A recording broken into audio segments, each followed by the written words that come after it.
Greetings and welcome to a Monday edition of the Shotgun Start. It is September 8th. Andy, how we doing?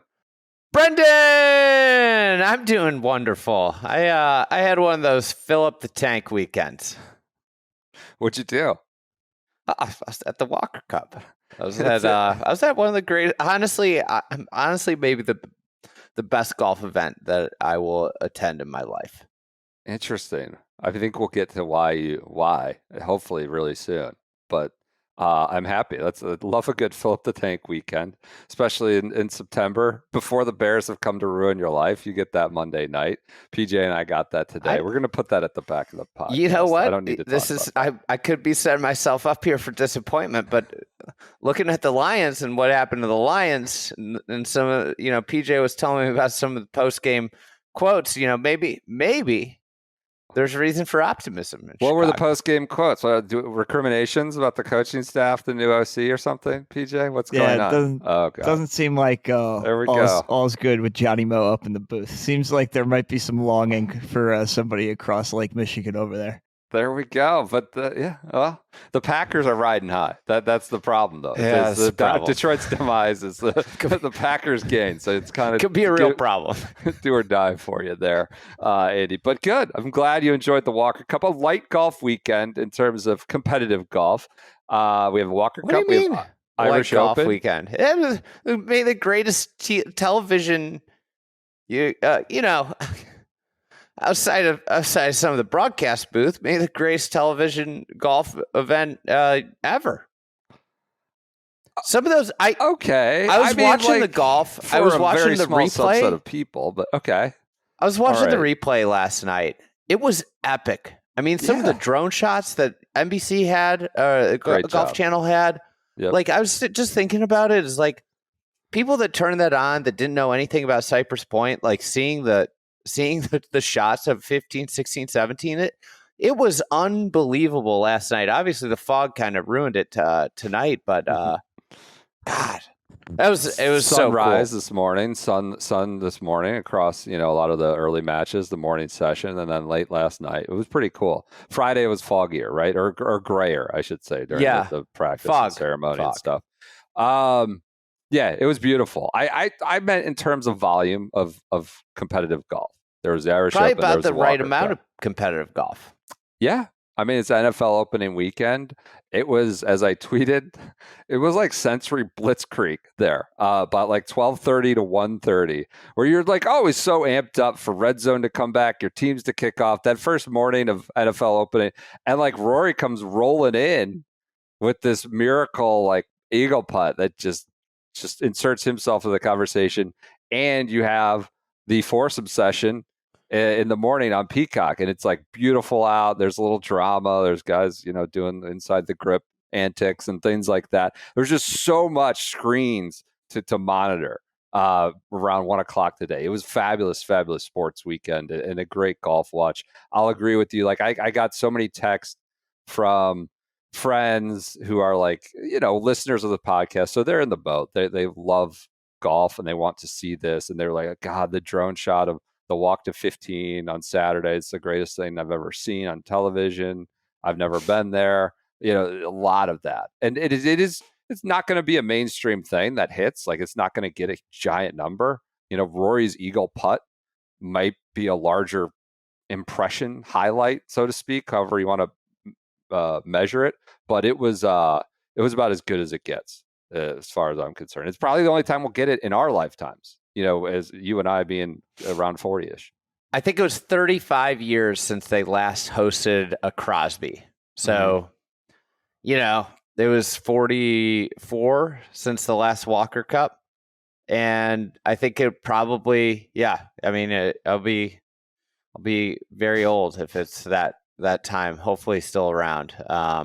But yeah, one of the things that will stick with me is just the, people I know that are very in the golf world that had never been on the ground, like their reaction of after they walked around the first time, like, I knew this place was cool, but oh my God. And just pairing that with the event, it's such a neat event, like in terms of the way you watch the golf, the limited ropes, the ability to kind of get close to players, hear what they're talking about, be down the line. You're not watching from 50 yards away like you are at major championships. It's I would just like urge people, like if you, and I assume if you listen to this podcast, if you love golf, the events that should be at the top of your list are like the Walker Cup, the USAM next year at Marion. Like if you're on the East Coast, you should go to that. Go during one of the match play rounds and go watch the best amateurs in the world on one of the best golf courses in the world. This weekend was just the combination of the weather, the golf course, the venue, and some of the players. Like, I mean, I think like one of the things that'll stick with me is like watching some of these guys up close that are sure to be probably really good PGA Tour players at the bare minimum. Maybe there's a couple of them that are superstars. Right out of the gates, I watched the Jackson Coyven Tom Morrison match against Connor Graham and Tyler Weaver, and that was an epic match. If you use, they did a silly conversion of par. They Cypress Point followed the Summerlin model. Did you know that? No. What happened? Well, they turned some fives into some fours. I mean, it took a page out of the five. They changed 5 and 10 into par fours. For what reason? Just no for match reason play? whatsoever. Like, but if you just use the regular Cypress Point par, right out of the gates, the first match of the event. Summerlin model is far-reaching. Every Summerlin model is making impressions on arguably the greatest golf course in the world. Who would have known? Who would have known? Just the little engine that could down there in Vegas could have such great impact. All right, I didn't know that. That's fabulous. Go ahead. So if you use just the regular standard Cypress Point par, and obviously it's 6,600 yards, but that match out of the gates, 8 of the 9 holes on the front 9 were halved or won with birdies. And it's just like this insane level of golf and the ability to get close and the venues that this event goes to and that these amateur events go to. It's just, if you're into golf, it is like nirvana. This weekend, I just, I think you see it with the Masters every year, where you see these people that are just like having like the best day of their lives. And I think for this event, I think what was so neat was like the people, everybody there was really into golf and they were like a lot. I think for a lot of people, never imagined being on those grounds, but then to watch high level play on arguably the greatest golf course in the world was just unbelievable. And there were so many great shots. I think like that added to it. I mean, Mason Howell will stand out as, over this summer and really this year, maybe we're watching like a star born. It's amazing, his knack for the moment. And some of the shots he hit, the walk-off eagle this morning on 17 was incredible. I don't know what he played 15 and 16 on the week, like as a team and himself, but he seemingly just like birdied 16. He birdied 16 at least twice on his own ball in singles, and he's such a bright future, and the golf shots he hit were really impressive. I don't think he played his best this afternoon, but the whole and Niall Shiels Donegan on the other side, it being close was a delight. Obviously the singles are. I think you could really have a discussion about like how you make this a little bit more competitive. Because like the singles format is just devastating for the GB&I team. I got a few messages about that today. And I think like we can always kind of overreact in the moment of like, how do you make this more competitive? How do you make this, well, maybe next time the golfers are just better or the putts go in for, but it's pretty stark. The numbers are pretty stark. And that they go 3-1 in the foursomes on Saturday. They split the foursomes today 2-2. and then they just get whitewashed in 8 singles. What was it, 5.5 to 2.5 on Saturday, and then we're recording this as the last couple of matches are finishing up, but it was red all up and down. I think they're going to win 1 of 10, and the U.S. is going to win at least 7, maybe 7.5 out of 10. I think if I have my math right, they're still finishing up. So is that a thing? This is the 50th Walker Cup. The U.S., I think, now has won 40 of them, and the Britain GB and I has won 9, and they've halved 1, I believe, is where we're at. Now, GB and I has won a handful since like 1995. Of those 9, they've won 4 or 5 of them. I think they're lost 10 of the last 12. But now, yes, coming around, this is 5 in a row. Stu Hagestad's 5-0, incredible Walker Cup run. Are we getting to a point where should the format be tweaked? Should singles be mitigated? Should there be more 2-man games? Well, it's an interesting question. I think there's a lot of appetite for it being a 3-day event. They play it's pretty silly. They play like 6 practice rounds. I mean, Mason Howell missing a lot of school this week. Well, he's missing a lot of school. They're contemplating not playing Friday, and the powers that be were like, we got 3,000 fans out here. Purchase tickets. You're going out and playing practice rounds because they've been there all week practicing. Yeah, and they have matches. I think Saturday morning. The problem though is if you extend this, if you add sessions, you're just going to magnify the talent gap. And this GBI team was a good team.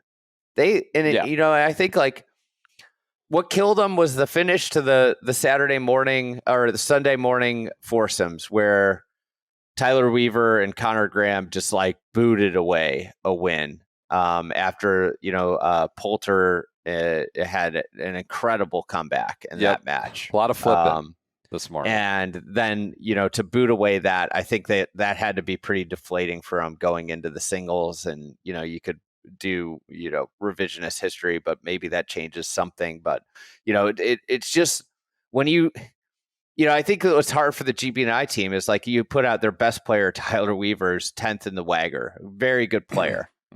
It's just we're putting out Jackson Coyven, the number 1 amateur in the world, and good luck, Right. And from there, it's just okay, we got number 2, number 3, and I think that's the big difference in those teams is just the depth. So, I'd be curious, could you get rid of one of the single sessions and add more foursomes or 4-ball and extend it? If you on Friday you had one session that was 4-ball or foursomes, then you go into a Saturday and it's foursomes and 4-ball. It's the same amount of points. So there's 4 matches of each. There's 8 singles now. So maybe that is a way you do it, and the team format keeps it a little closer. I think the big problem with this event is the talent discrepancy, and then you have 18 singles matches. And that would fall in line more with the cup events that most people know, right? Or present, where singles don't come until the very end. It's a lot of 2-man games building towards that. This is unique, obviously, with 8 on day 1. Yeah. So it's not a bad suggestion. Would another one be? I saw some tweets and suggestions is it time to go to Europe and do that whole thing, or are you then losing the entire soul of the cup? I heard that's a non-nego. That's not even that. Will never happen. It seems like kind of you can think of the continental talents that like a Ludwig or people that have been in college, but it seems like you're kind of abandoning really the entire DNA of the cup. And I think the Ryder Cup one probably just happened because Jack Nicklaus, who was then sort of a king of the sport, put his thumb on the scale and said, I think this is a good idea and we should do it. And he had that kind of influence. Whereas I don't think any singular power could do that with the Stu, incredible. I mean, I really want to get more of your experience on the ground, but the Mason Howell thing, you've already shouted him out from the 63s and qualifying, the USAM champ. I don't know if it's the last spot on the team, but he removes all doubt by winning at Olympic, whatever, a few weeks ago, and then was just nuclear this week. Kind of a highlight. He was on the Friday pod. I found him pretty engaging there. And then he comes in here and he's just like a highlight machine with the dunk today, the rolling in bombs on 16, 15. Luke Poulter, like I thought that was a really cool story. Seeing his dad out there, seeing his dad with the contrasting the photos of Luke when he was a kid, kind of grabbing each other by the face, and Luke in tears at Medina, and then like they're there together, and now it's Luke playing the cup matches. Just a lot of like really good stories on individual player levels. And Stu, I think, as you mentioned, is a pretty big one here. 5-0 and a 90% winning percentage in singles, whatever it is. I think he's only lost one across 5 years or 5 different cups. Incredible individual performances. You got to think about, this is his 5th Walker Cup. You think about, he's kind of become, he's getting up there. When he was with the first one, he was, I think, 25 or 26. Now he's 34 or 35. And it's just, you think about the breadth of players that he's played with. 17. He got to watch Scotty Scheffler when, Scotty Scheffler was like arguably maybe the last guy on that team, that LACC team. And you think about all the great players in between there. And that's, the beauty of this event is, and why, it's worth going to, is you see these great players, and Stu's been just kind of a linchpin. I'd imagine he's a favorite for the spot next year at La Hinch for the mid-am spot. And I think it's crazy, like, the record and where, as he keeps doing this, where he gets to in terms of the, the best mid-ams ever to play. And, he's getting up there near the top of it, if he's not already there. So super impressive. I thought, there was, I think like one of the things that stuck with me with Mason Howell, and I just think especially like now with the NIL money, the U.S. development program stuff that's happening, and your rant a couple weeks ago on youth sports. Had a good full. Obviously, Mason Howell was like an incredibly well thought of player before this year. He had an offer from the University of Georgia. Mm-hmm. But if you ask anybody who's the best junior golfer in the world, it obviously goes to Miles Russell, and Luke Colton would be one that would be mentioned, and Blades Brown a couple years ago. Yeah. And obviously, like, I don't, those guys are all still, it's still a discussion who's the best, but it just shows like the way golf works it's not a linear, it's not just like, so whoever's the best now is always going to be the best.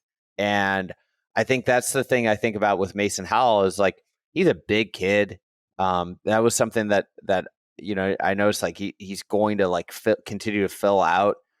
And I think like when you start to look at him, it's like, man, this kid might be one of the 5-6 best amateur golfers period in the world right now, obviously winning the USAM, but like the way he's playing, the sense of a moment, like his ability to hit big shots, the distance off the tee, the way the game is developing at a rapid pace, and he was seemingly on nobody's Walker Cup radar at any point in this year until he won the USAM. And it's just, I think like tying that together, like you look at these guys, and like I think you could make an argument that I think Connor Graham obviously had a great week. One of the GBNI's best players was Niall Shiels Donegan. Another example of somebody that he wasn't even supposed to, like, he wasn't even consideration for this team up until his USAM run.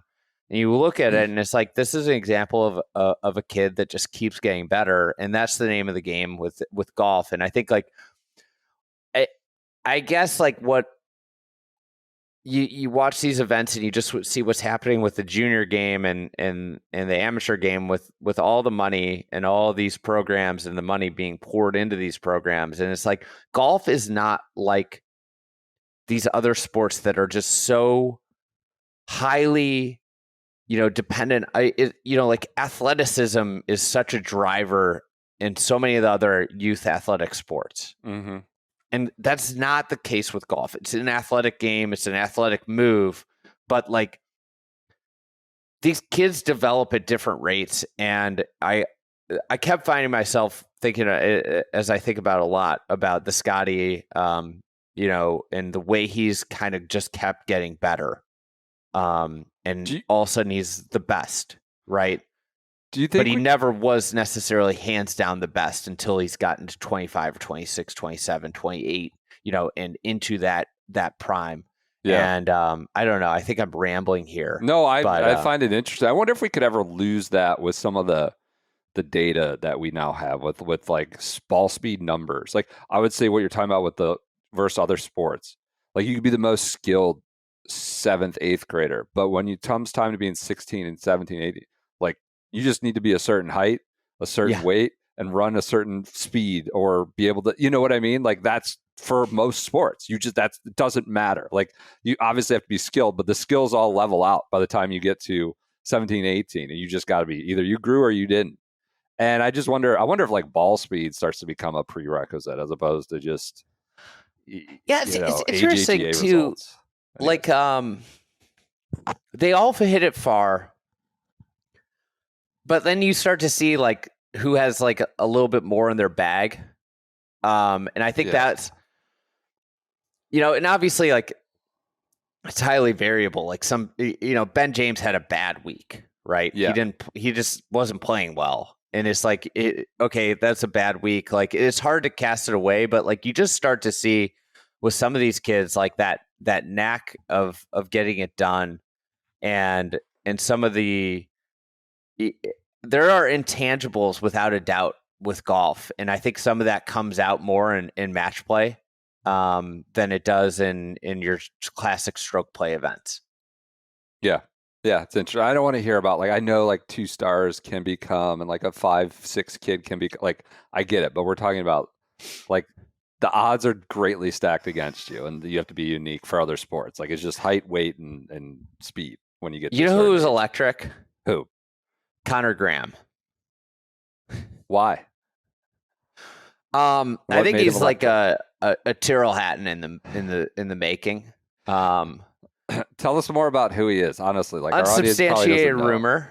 So he was a 16-year-old that played in the Walker Cup at the old course. Unsubstantiated rumor. He was sat down before the matches, and there was they had to talk to him about his language. Was because it him they're like, tonight? the television, there's mics. Yes. You need to mind your P's and Q's. And it was pretty, he was very well behaved in the morning and there was the first day. And then as the event went on, he got looser and looser, but he mashes the ball. He hits it he's a little guy. Yep. I was shocked. I was watching the first match of the event. He's in the first match. He's playing Big Tom Morris. Great guy. Big Tom Morris. Seems like Big Tom. Good kid. Okay. Good.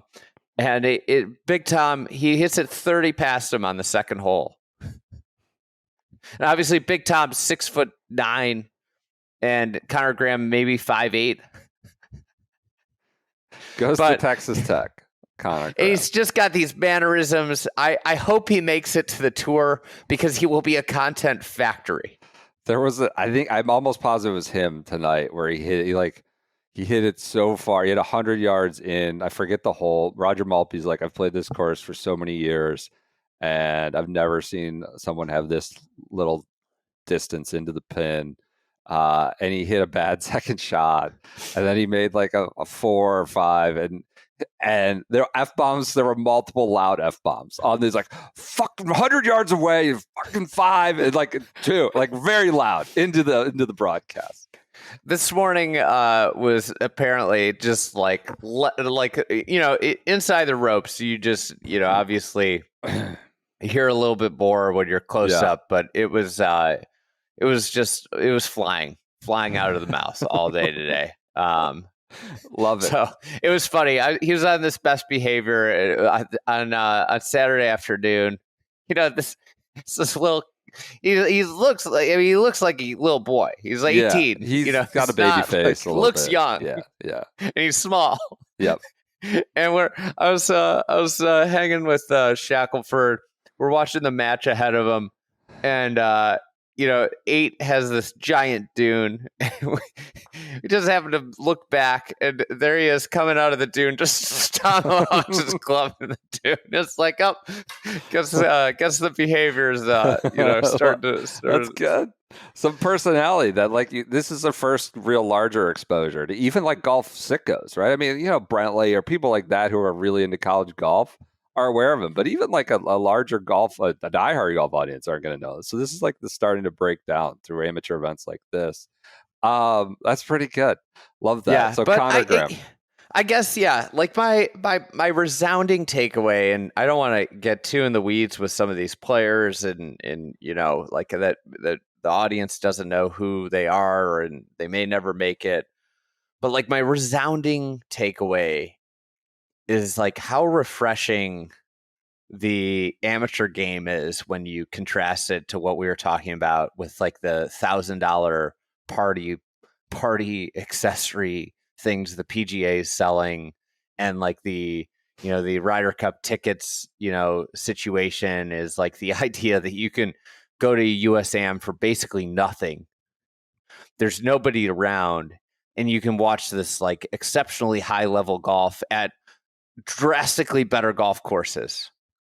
And this is not meant to be like a shot at the PGA Tour or pro golf, but like from a spectating product, like, yeah, like I'm not watching Rory McIlroy or Scotty Scheffler, but I'm watching exceptional golf at cathedrals of the game, and the viewing experience is just extraordinary, like extraordinary. And I think like that's my just talking. I talked to so many people, and it was fun just chatting with so many people from just all over the country and world that came in for this event. That it was amazing to see the impression and the enthusiasm that the fans had, and the gratefulness of just getting to be there. Which is, when you're talking about the people who are there, they've been to a lot of probably great events, great golf courses. They're heavy hitters. It's a small crowd. Maybe you couldn't get a ticket for this, but I think what I'm hearing is like figure out a way to get to you can work on it. I would just say like mark the USAM. I don't know. I'd even say like on a lower scale, like sectionals, like not going to be at the great cathedrals, but it's the kind of viewing of up close stuff. There's amateur events, the Western. There's all sorts of stuff where you can do it, and it seems like you've been really charmed by that experience. I like what is one thing where like you from this weekend where like I'll kind of remember where I was, like this view or this experience or this shot, or like my feet on where they were and on the ground and that kind of sound or sight, or what was there something that really like you'll remember distinctly for a long time? Yeah, I mean, to me it has to be watching these matches come down on 15, 16, 17, 18. I mean, good. Pretty good. Just like I got very lucky. What I did was I watched just matches in full. I picked one match and watched basically the whole match the whole way around.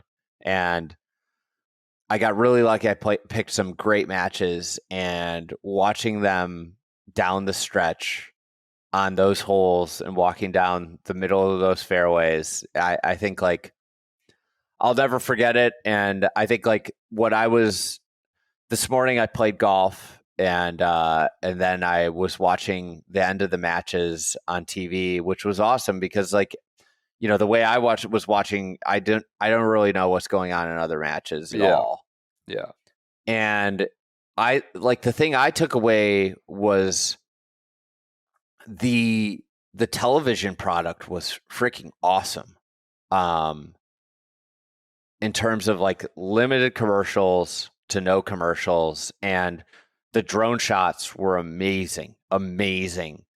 And I just thought it was one of the coolest golf events, whether you were watching on TV or you were there, that I've ever seen. And, will likely, I just, it's funny. I'm amped for the USAM at Marion next year, and Marion's this great golf course, but like the Cypress it's unlike any other golf course in the world because of the setting. And I'm not just talking about the ocean holes. I'm talking about the inland holes and the holes on the dunes. But this was an event of a lifetime. Yep. Whether you watched it on TV or whether you went, it was extraordinary. It was like Will's tweet about drinking wine and watching Cypress Point. Like last night, I was watching the replay at our house, drinking beer and watching Cypress Point, and I was there, and they were showing the match that I was watched, but I was just as enthralled watching it on television.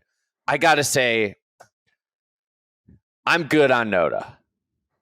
I wasn't. You know what else I'm good on? I'm good on, in a good way, I'm good on my core short, which I wore all Saturday for youth sports. I wore this, I had, Friday night, I was like, we got our first big sports weekend. Labor Day weekend, we had off, not a lot of games. I'm like, first time, Walker Cup, we talked about going, I was like, I don't know. It's like a big trip, and it's, big restart of youth sports weekend. And I'm like, I don't know. Friday night, I was like, God, I kind of wish I was there. But nonetheless, I signed up for 4 straight soccer games from 8:30 to like 1 p.m. in 90-degree heat. I had my core short. I didn't look like a schmuck or a slob, but I was comfortable. I was athletic. I was bouncing around in the 90-degree heat, humid at the Maryland Soccerplex, the worst place on earth. I'm out on soccer. Soccer's moved up to #1 ranking of insufferable youth sports environments. Like it's jumped baseball. I guess it just depends on the season. The chairs were out in full force, but I had my Vioris. You can too. If you go to viori.com/SGS, use that URL, VUORI, viori.com/SGS. I'm just thinking about Noda. viori.com/SGS. It's 20% off in the cart. No promo code. So you just use the URL and it jumps to the cart. Add a Dream Knit jogger. It's getting a little chillier. It's starting to get a little brisk at night and in the morning. Fall soon comes. A Dream Knit jogger would be a good one to start working in there as a layer or a lightweight layer that covers the calves there as short season ends. Sunday performance jogger, and then of course they have the core short, which is the ultimate in fitness versatility. One short for every sport. Ideal for running or just chilling and watching youth sports on the sidelines all weekend. So to go to viori.com/SGS. All right, Noda. He wasn't like, I'm sorry. I'll just say this. I thought the broadcast was great. The visuals were great. I thought, Bones was great on the ground. Burko knows all these players. Most of the audience does not. Let's just be honest. It's a niche, like, still subset of players for a niche audience, but Burko knows that. I would have liked to seen someone more like, because the golf course was the main character, probably would have liked to seen someone more tuned in to golf course architecture, just talking and they do this. They will do this for like the USAM. They'll send like Jim Gallagher out early and like, look at this way this green works and throw the balls around. And there wasn't like a lot of that this weekend. And for Cypress Point, it was the main character. The only time you're ever going to get to do it. Right. And and I know for a fact, a lot of these networks are like, look, everybody yells at us about not showing golf shots. Show more golf shots.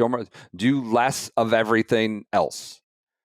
That's not what this week is. And by that, I mean like when Gil Hanse was on Fox for the US Open. I think most people like that. But there's this reticence to dive into more interruptions from just golf shots. That's not this week. It's the Walker Cup at Cypress Point. There's only 4 matches on the course, or 8 or 10. I just would have liked to seen a little bit more. That's a nitpick I have about the perfect example. They had Maltby there.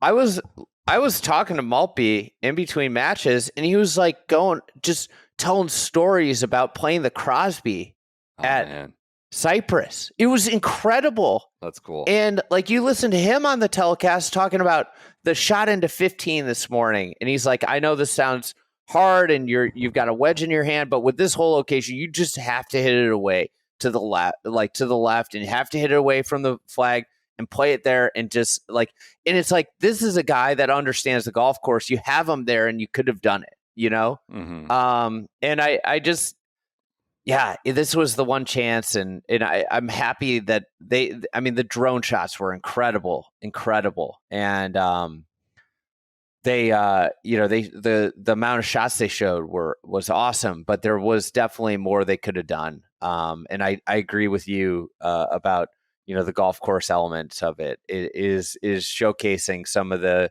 uniqueness of it with the opportunity.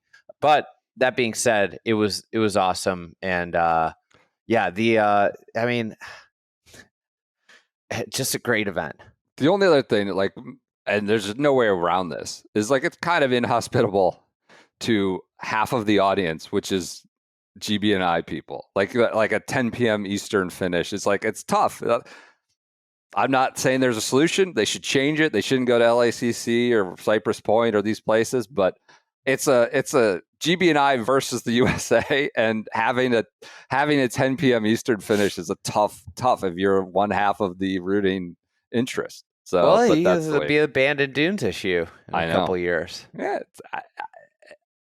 I'm not suggesting you don't do it, but that's one half of the equation for this competition, and you just gotta, I guess, grind it out a little later over there. But it was great. It was a good.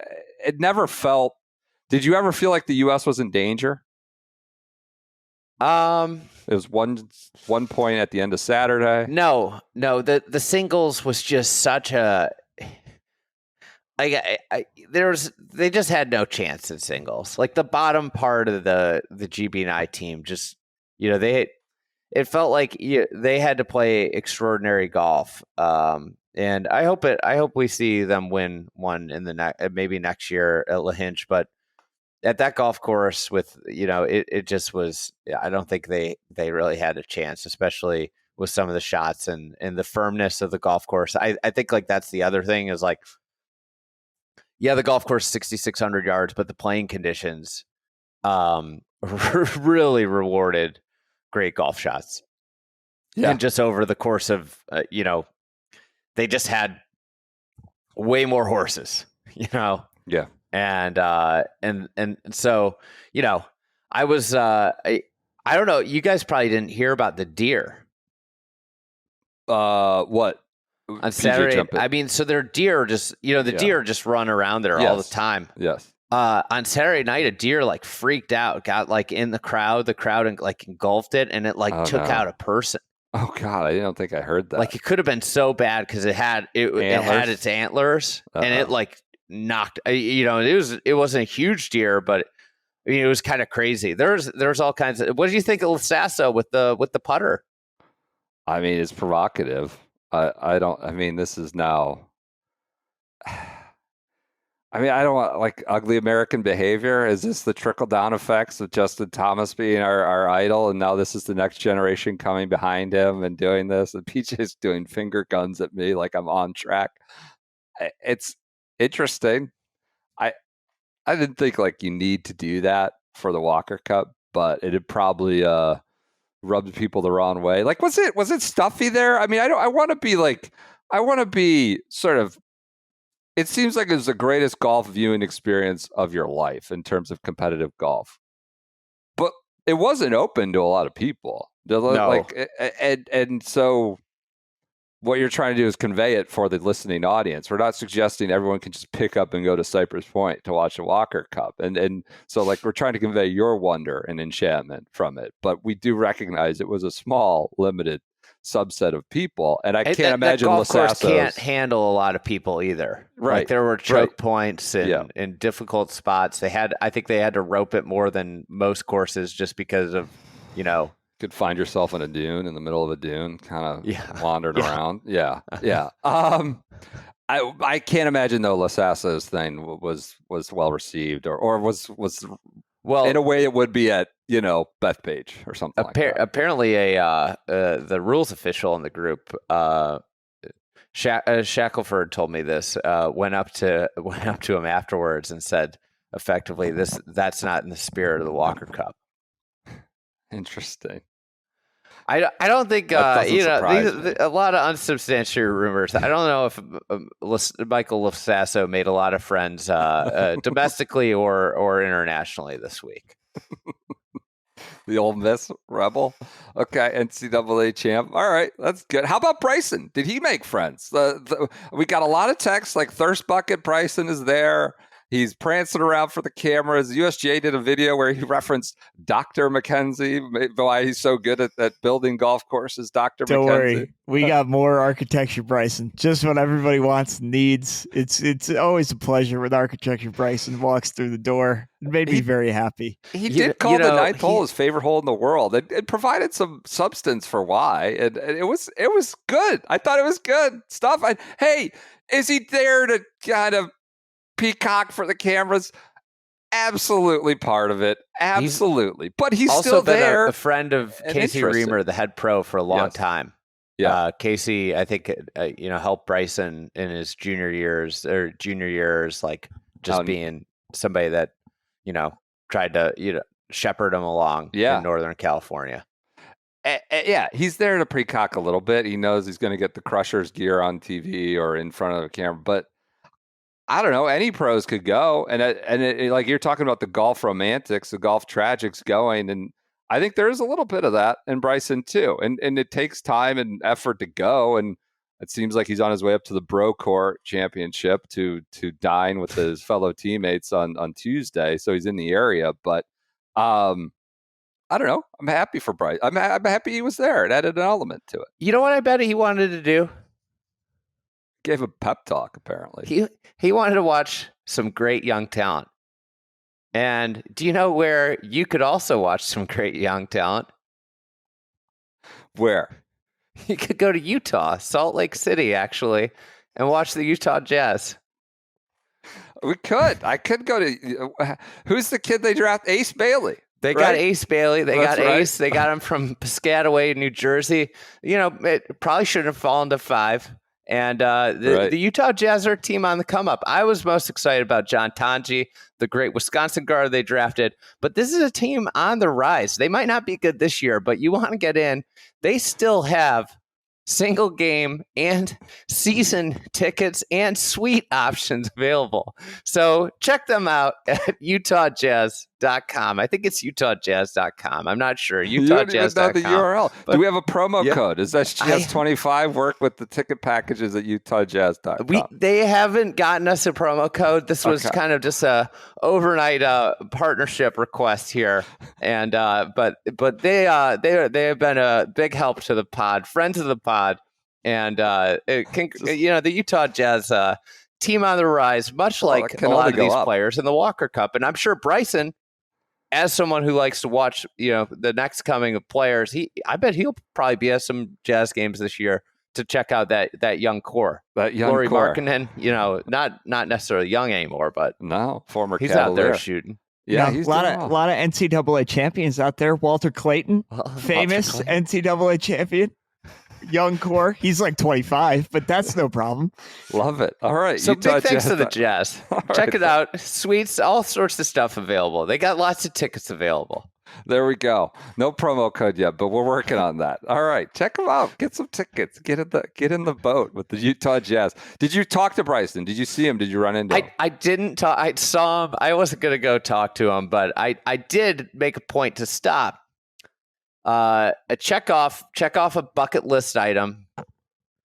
I talked baseball with one of the great first basemen, non-power first baseman of all time. You know who that was?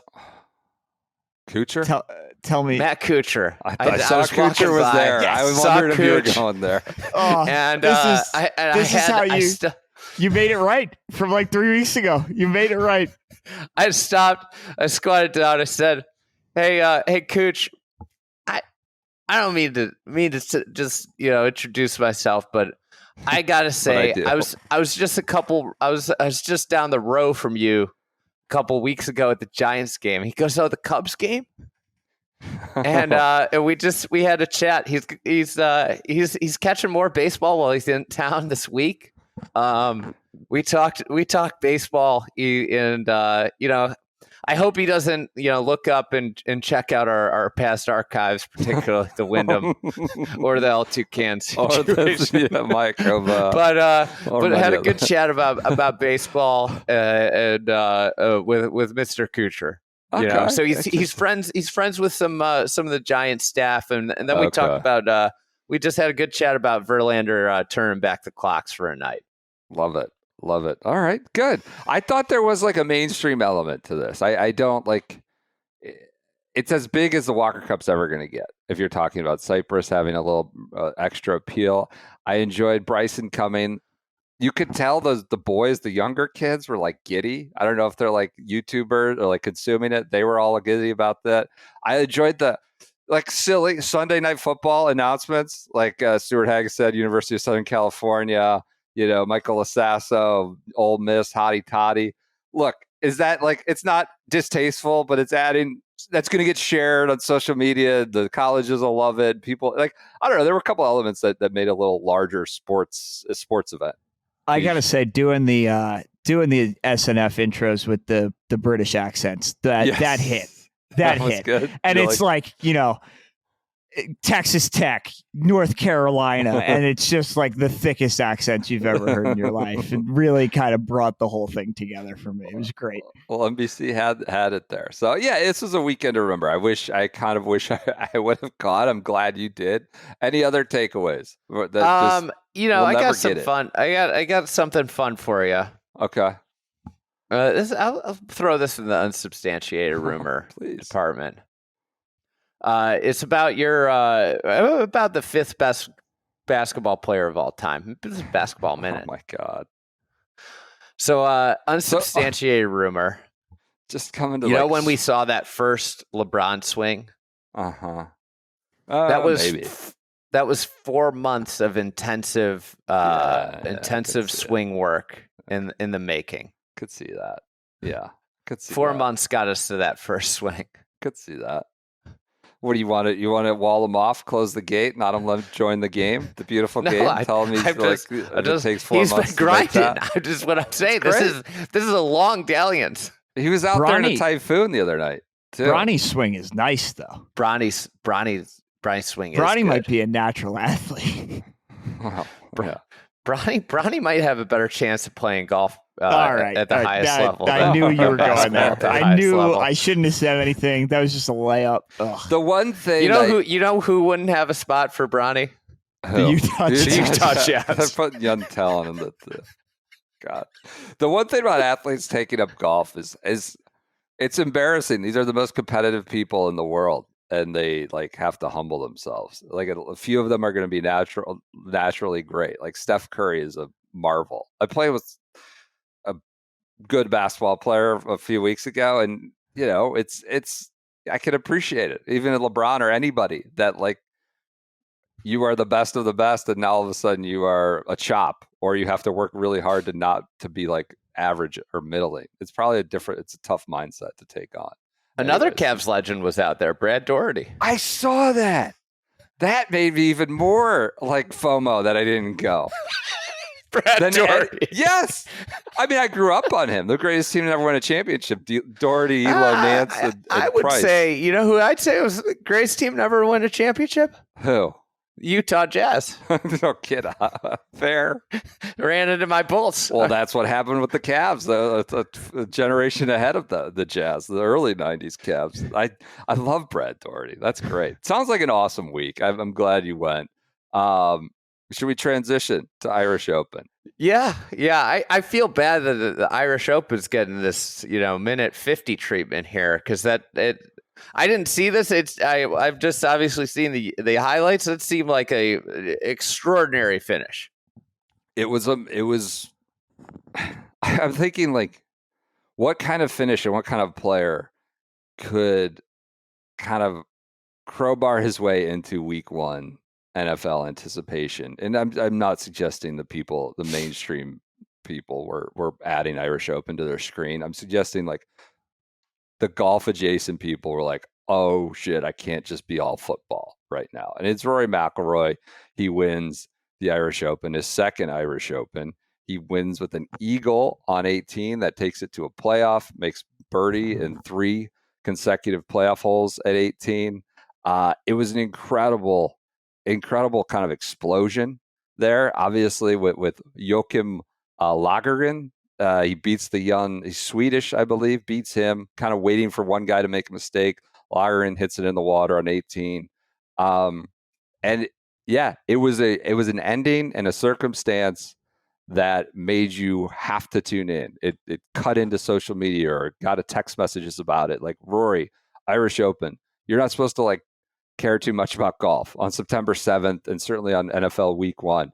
And he like crowbarred his way in, came rumbling through the door, and you had to add it to the rotation. It was an incredible finish. I think Rory's really like the only person who could do it. And you just talked about Cypress Point. And you know, do you want to talk about the K Club the beauty of match play and the beauty of the viewing experience. This is kind of the opposite. It's like, irrespective of the canvas, irrespective of maybe the stakes of an Irish Open, Rory, this is the character, this is the star, this is the compelling story, narrative arc that will make you want to tune in.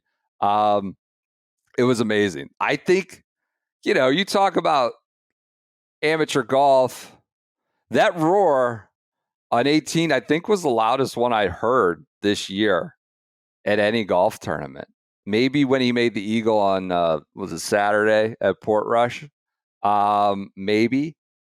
But like, they're 2 different products, right? And that was an incredible scene. The broadcaster rose to the moment. I don't know who it was on the world feed, like went almost full Arlo White, but it was appropriate to go Arlo White because it was this miracle eagle putt that forced a playoff. The crowd was as loud as it could be. You had the father-son bit in the background that went viral where they're like hopping up and down. And that was as cool of a scene as you get in another certainly September 7th, just a plain old DP World Tour event. Rory was afterwards, he got like a little bit emotional. He's like, look, I feel just so lucky that I get to do this. I get to do this in front of these people. The support has been amazing all week. He talked about coming home with the green jacket and how much it meant to him to be able to, because of how much it meant to the other people, the people of Ireland and the fans that came out to it. He said it exceeded all of his expectations, and he started to get emotional. I thought it was a really cool sequence and reminded me of when he won there in 16. And that was like May. And I don't know. I wrote what I thought was a pretty good article about it. It's like, he's always the most fun to write about when he goes off like this, or among the most fun. And that was an eagle again at 18. And that was at a time when, he was kind of not living up to what happened in 14 and 15. He won, but and 16 was not very good or to his standards. And here we are in a year that's maybe like the best of his career or the most memorable of his career. And he's kind of adding to the checklist in a way that I find like pretty admirable. Like, you talk about what it motivates you. Why do I care? Why? He's done pretty much everything, but still to shoot 66 on Friday after kind of a bullshit finish on Thursday to get within 5. Then Saturday he gets to within 4. And then he kind of gets on his horse. Bogey's 1 today, but gets on his horse on the front 9, takes a solo lead at 13, and wins it in a playoff hole. And that eagle putt to force the playoff, I watched him at Caves, and I was like, this just seems so like boring and brutal for him, for everyone following. And it's like, why do you do this? Like, why do you put yourself through like I think hot, I think it might 70s. say something about the FedEx Cup to the Irish Open, and like he said he was pretty adamant. Like, it's like you're playing for a lot of money, and he's like, I'm here to win. I'm here to win the Tour Championship. But that was a pretty like just blasé, grueling 8 rounds or whatever it was he played those 2 weeks. But like the reason you do it is for the chance to hit an eagle, to create that scene. That like still. And to still have that motivation, I think at whatever he is, 35, and having won everything, and I think is pretty impressive. I don't want to fluff him over an Irish Open win over like a middling field, but still, I just to think that you grind through like kind of Thursday and Friday rounds, to quote you, that probably don't really fill up your tank anymore, right? Yeah. It's all to still have a chance to maybe that eagle putt could come to fruition on Sunday. And that's what we got. And he was pretty emotional about it. So I thought that was a really cool moment in a year that's obviously going to be remembered for a bunch of them. So, I mean, you think about his year, players, Pebble Beach, obviously the Masters, and now the Irish Open. And you look at the rest of his calendar, obviously you got the Ryder Cup. He can get a away Ryder Cup win, which just doesn't happen very much. And the one that I think would stand out at the end, like the Australian Open. And I know Scotty is like, I don't think Scotty getting 2 majors is probably but in terms of as fulfilling of a year as you can have as a professional golfer for Rory McIlroy at year 17, 18 of doing it. yeah. I mean, this has got to be if he can get, one or more of those done, as good of a year as you could ever dream of. Yeah. If you maybe haven't had your most fulfilling year either, but if you're looking to capture some dreams or try to fulfill a dream like Rory tried to dream up this year, you could enter the Red Rooster Ultimate Golf Getaway to Streamson Golf Resort. There's still time to enter. From now until October 31st, 2025, you can enter to win a 2-night golf getaway to Streamson Resort in Florida. 2 nights. You don't have to purchase anything. You don't have to go to purchase anything, but we'd recommend it. The best golf glove in the game, made by golfers for golfers, the kind of company that listeners of this podcast should go out and run and support. You go to redroostergolf.com, redroostergolf.com/win-a-trip, and select refer a friend. Share your unique referral with all your friends. Every friend who makes their first purchase earns you another chance to win. So there's 3 ways. That's the refer the friend. You can do the Golden Glove contest. Purchase any Red Rooster golf glove. If a Golden Gloves arrives with your order, you're on the short list for the grand prize. There are 28 Golden Glove recipients who will be randomly selected to win. The Golden Gloves are real, actual gloves you can play with. Or you can just enter your email at redroostergolf.com/win-a-trip, and you get 2 nights at Streamson. Trip takes place sometime in 2026. December 30th, 2025 to January 1, 2026 is when that takes place. Is that right? No, that can't be right. That's one day. Isn't it December 30th, 2025 to January 1, 2026? PJ? Is that one day? I Isn't think it? It is one day. Isn't that one day? There's December 31st. Okay. Oh, there is December 31st. But the trip can't take place. That's when it's taking place, the end of December? Is that what we're saying? Okay. I got it. So that's when you have to go. You're spending New Year's Eve at Streamson. Got it. All right. Enter now until October 31st, 2025. What'd you make of Rory calling the Walker Cup boys? Speaking of like go win on away soil, because that's what we are going to do at Bethpage. The video hasn't gotten out there yet, right? Not that I've seen. Brentley I watched the reported video. It was You watched it? Yeah. Okay. I don't have it. I don't have a Okay. copy of it. Okay. I'm not withholding, Okay. It was like a Zoom or call in or a delivered video. Got it. Yeah, it was, the boys didn't go out and take care of business. I hope Rory's not, writing checks he can't cash here, right? Adding a little bulletin board material for Pat. No hat, Pat. I mean, come on. What I think he's at a point in his career where he has to rally the troops. I mean, look, the Netflix deal, Keegan says we're going to Bethpage, we're going to kick their ass. Like, this is just, I think there's a respect and understanding that it could go either way, but you got to talk up that we're going to get it done. What else from the European Tour? Oh, but shout out to Joachim Lagergren. All right, gentlemen. Welcome to Congressional Country Club. He's already in New York. Articles on Golf Week What's about my it. personal opinion on it? There is no personal opinion. I'm the president of the PGA of America, right? I've got 31,000 members that are listening to my every. He's throwing out pitches at New York Yankee Stadium. I sent you guys the article. Maybe not throwing him very far, though.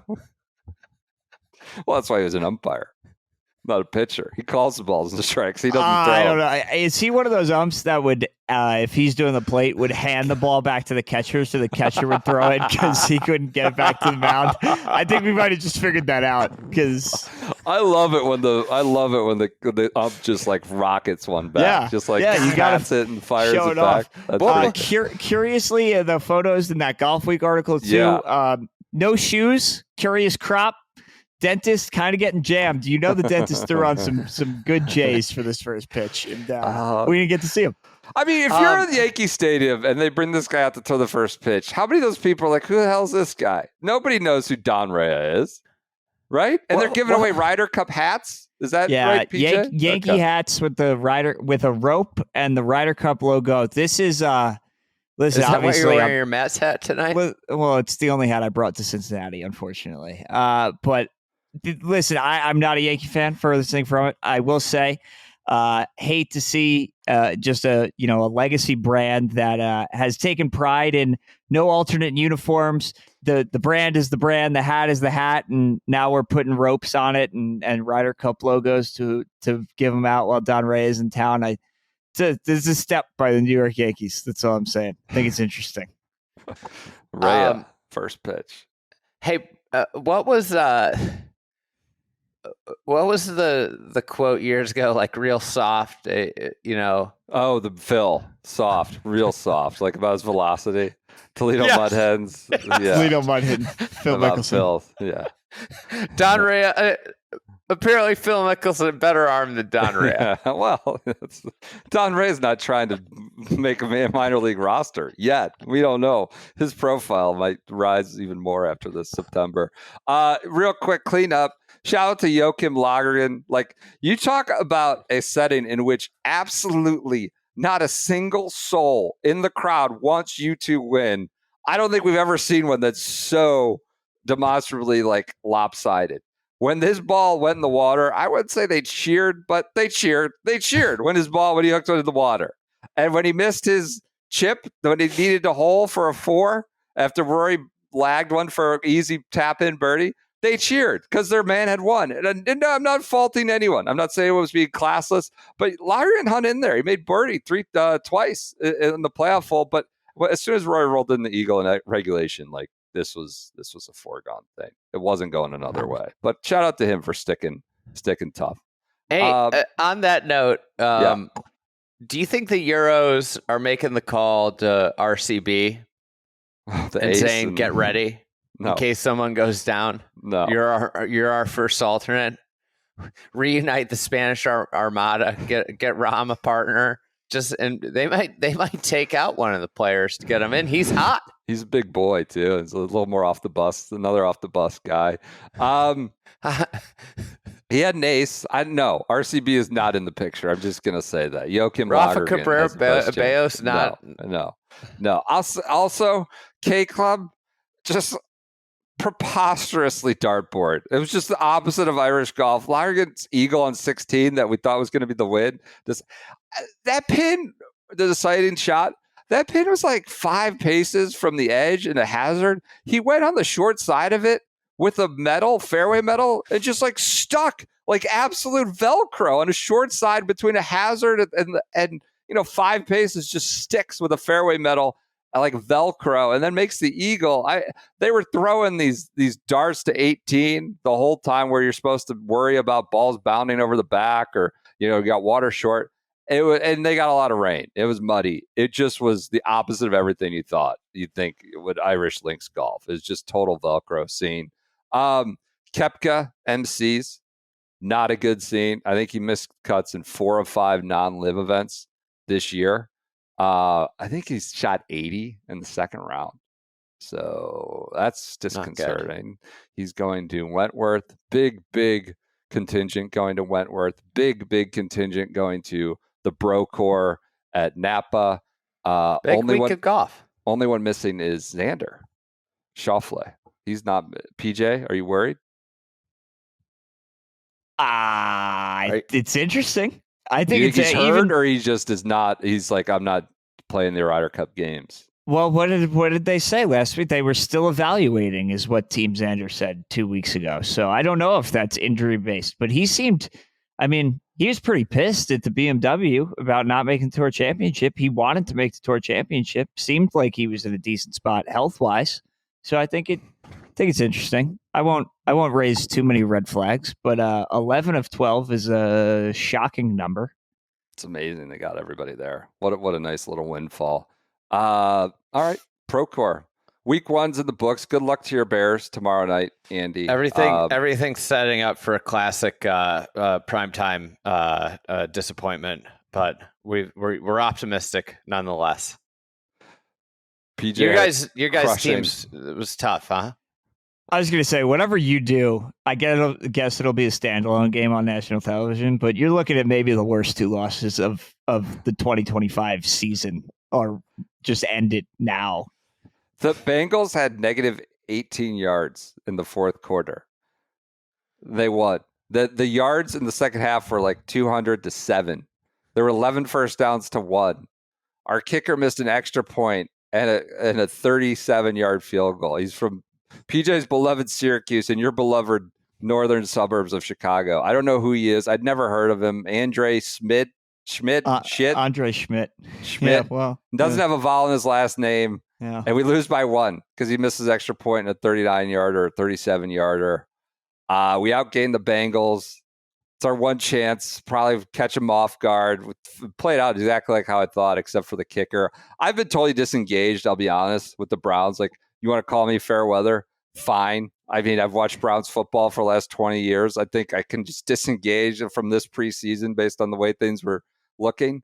The guys who scored our first 10 points this season, I'd never heard of. Then that includes this kicker and includes Raheem Sanders. I know he's, ballyhooed, whatever, South Carolina guy now. Never heard of any of these guys. And I'm not really been locked in. I don't play fantasy football. And that's where we're at. We miss an extra point. Just outgained the Bengals by a billion, and we missed an extra point. Bright spot for the Browns. What? I want to talk to Samson. I was waiting for it. He was great. Harold Fannin was great. Harold Fannin, best debut by a tight end in NFL history. For a large chunk of this game, Flacco's back. For a large chunk of this game, our leading receiver wore number 44, which is not how the way, like, the guy wearing number 44 should not be your leading receiver. But he's the leading receiver in college wearing 44. Yeah, so he's good. What happened with the Jets? Rodgers just came in and... How about Rodgers cooking them? No. Then Stop. Roasting the Jets. No. Roasting them. Average depth of target 4.5 yards. we gave him the ball at the 15-yard line to win the game. He wasn't bad, but he wasn't good. Fields okay? Fields is great. Fields, You're no in complaints. on Fields. Not in. As I said to Will Knights, this is great. If we're ever in a 2-minute situation where he has to throw the ball, we're not going to win any games. That's what happened today. But until then, I can tell you from experience, you're not winning. He operated the offense, scooted around out there, made some good throws. He had the whole Ohio State thing with Garrett going on. A lot of vibes. Jets scored 32 points. I don't know. I literally don't know the last time that happened. Probably not going to happen again this year. So would I have liked the win? Yes. Aaron Rodgers did not outplay Justin Fields. And, it happens. Be like that sometimes. Jets find a way to lose. I think they covered 2.5. Did cover. That's good. So good. 2 crushing losses to start the year. Exactly how you'd expect it. Good luck to your Bears. We'll have plenty of NFL angst, I'm sure, for the rest of the year. But it's great to be I can disengage. I don't have to put any emotional investment in my Sundays anymore. I know I'm good. I've been disengaged all August, and I'm glad. Well, wait until Shadur comes. I want to talk to Samson. Shador was apparently they announced Shador will not play this year or something as a report. Yeah, unless things get really weird. I'll and I was take like, the well, over. Things always get really I'll weird. take the over That's on, how on this Shador's goes. snaps. Things get weird. That's how it happens. All if right. you're setting the line at 0.5, I will take the over. All right. I'm in. Hey, you know what? BP? What? You're done with the Browns. Gives you I'm not more done. time to lock into the Jazz. I love my jab. All right. Love it. Suites available. UtahJazz.com. Everyone enjoy your Monday mornings. Enjoy your commutes. Good luck to the Bears, I suppose, tomorrow night. We'll be back with you on Wednesday.